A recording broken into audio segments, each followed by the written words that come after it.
Bom, pessoal, vamos falar agora sobre o sistema urinário.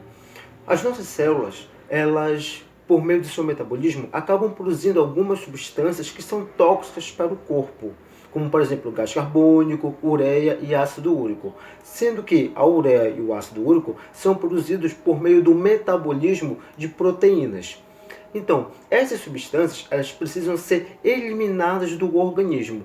No caso, o gás carbônico, ele vai ser eliminado por meio do sistema respiratório e a ureia e o ácido úrico vão ser eliminados pelo sistema urinário.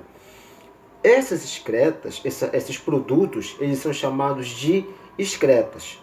E o processo de eliminação dessas substâncias tóxicas é chamado de excreção. No caso da ureia e do ácido úrico, vão ser eliminados, como eu havia falado, pelos rins. No caso, os rins eles vão fazer parte de um sistema, que é o sistema urinário. Então ele é composto pelos rins, que vão produzir a urina, e pelas vias urinárias, que vão eliminar essa urina, ou seja, que vão levar essa urina até o meio externo, ou seja, para fora do corpo. Bom, então vamos falar dos rins. Os rins eles têm um formato bem parecido com um grão de feijão. Eles têm uma cor vermelho escura, eles têm mais ou menos no adulto 12 centímetros de comprimento e eles ficam acima da cintura. Eles são os nossos principais órgãos excretores. E os rins são formados por três partes: córtex renal, medula renal e pelve renal. Então vamos falar do córtex renal. O córtex renal é a parte mais externa do rim.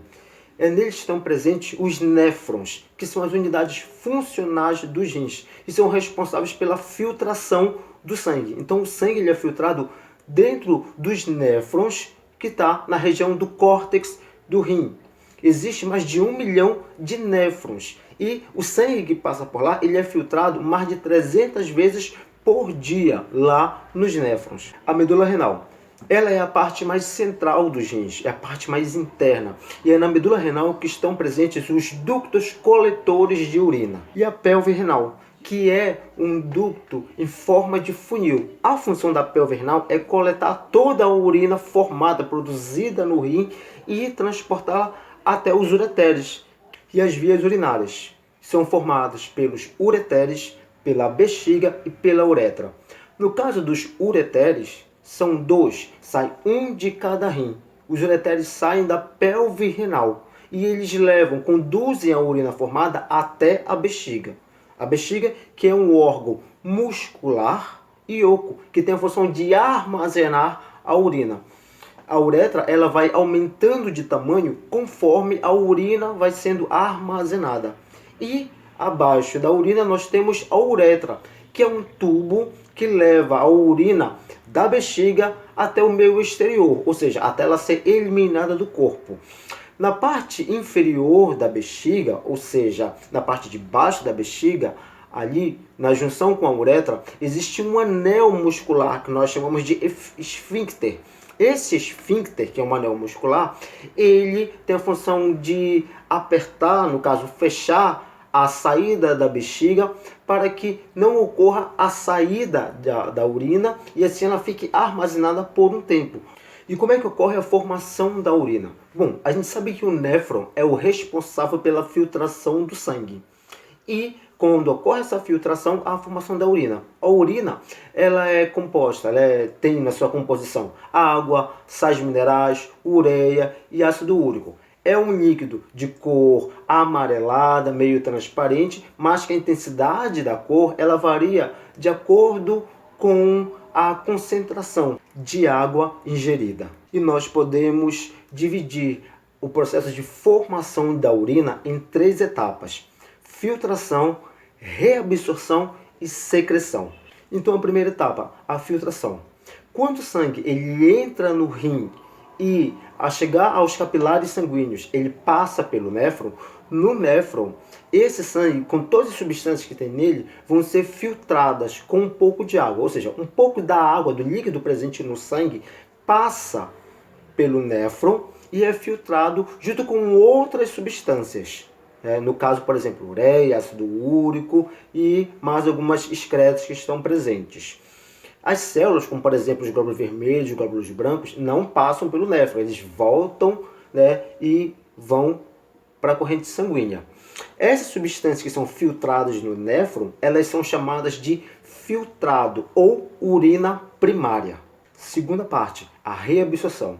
Então, parte da água e dos nutrientes que estavam ali e foram filtrados, voltam para a corrente sanguínea, para os capilares que rodeiam ali o néfron. E a terceira etapa, que é a secreção. Parte de algumas substâncias, como por exemplo a ureia e o ácido úrico, que não foram filtradas ali no néfron, elas passam diretamente do capilar sanguíneo para o néfron, por meio da secreção. Então, todas as substâncias que participaram da secreção ou que foram filtradas, formando ali a urina primária, ou filtrado também chamado, serão conduzidos ao duto coletor.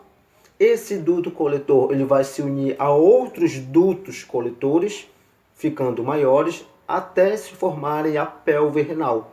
E então todas as substâncias, junto com parte da água, vai ser conduzida então da pelve até o ureter e depois a bexiga para ser eliminados pela uretra.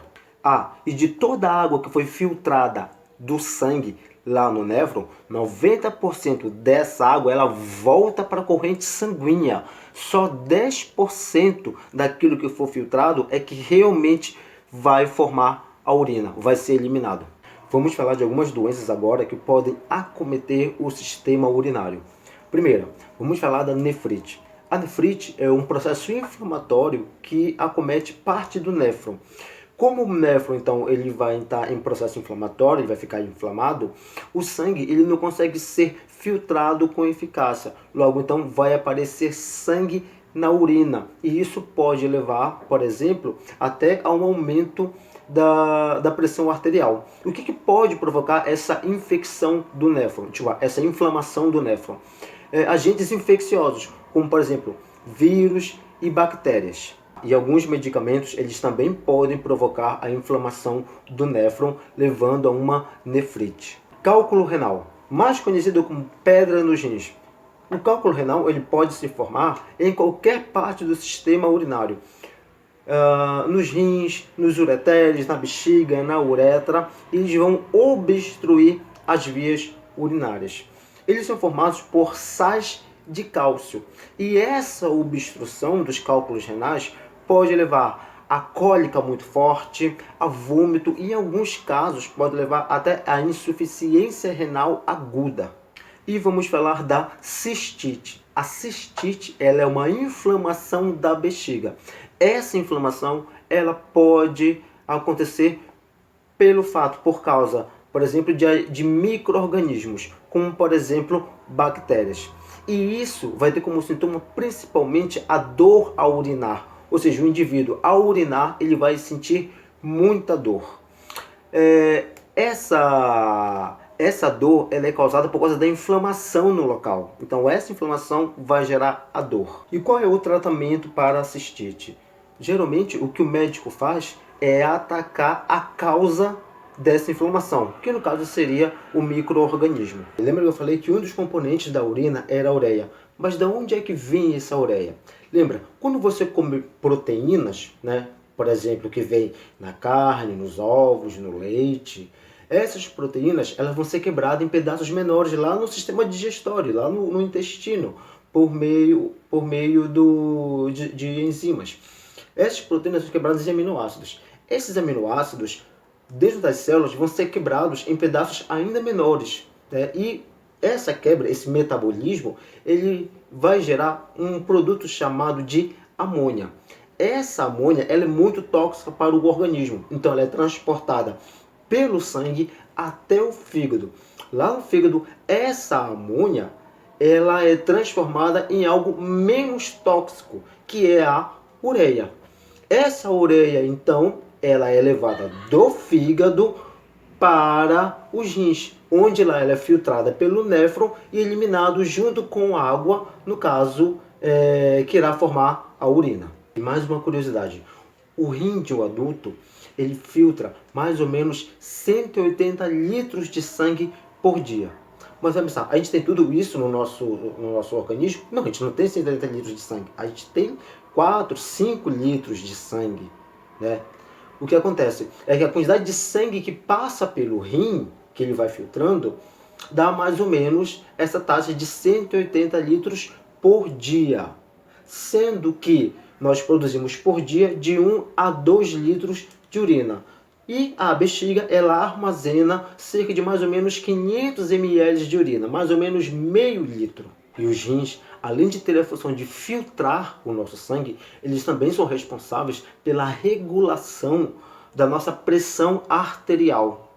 Ou seja, quando a nossa pressão ela aumenta ou diminui, o que os rins fazem para regular? Eles podem aumentar ou diminuir a reabsorção de água do sangue. Então eles podem reabsorver mais água do sangue ou menos água do sangue, eles podem reabsorver para regular essa pressão arterial. E lembra que eu falei que uma pessoa ela pode ter insuficiência renal. Quando ela tem esse quadro clínico de insuficiência renal, o sangue ele não é filtrado com eficácia pelo rim. Então, o que vai acontecer daí? A pessoa ela tem que fazer um tratamento para tirar essas toxinas do seu sangue, porque o rim não está dando conta. E esse tratamento ele é chamado de hemodiálise. Então, a pessoa, a máquina onde é feita a hemodiálise, ela vai fazer o papel dos rins. O sangue passa pela máquina, ela retira as impurezas, que no caso seriam retiradas pelos rins, e esse sangue volta para o corpo da pessoa. Esse procedimento de filtração do sangue inteirinho, ele vai durar mais ou menos de 3 a 4 horas, é o que dura essa sessão de hemodiálise. Então, galera, vamos cuidar do nosso sistema urinário, né? Vamos observar algumas coisas nele. Se está sentindo alguma dor nos rins ou ardor ao urinar, né? Vamos observar também como é que está a nossa urina, como é que está a cor dela, né? A cor dela vai evidenciar muito bem se nós estamos nos hidratando ou não, né? A quantidade de água vai influenciar diretamente na cor da urina. Observe também o cheiro da urina, né? Observe também se você vai muitas vezes ao banheiro ou quase não vai ao banheiro. Isso tem muito a ver também com a quantidade de água que você toma. Então, tudo isso é importante para a gente possa cuidar do nosso sistema urinário e evitar problemas um pouquinho mais graves em consequência. Então é isso, a gente se vê na próxima. Tchau.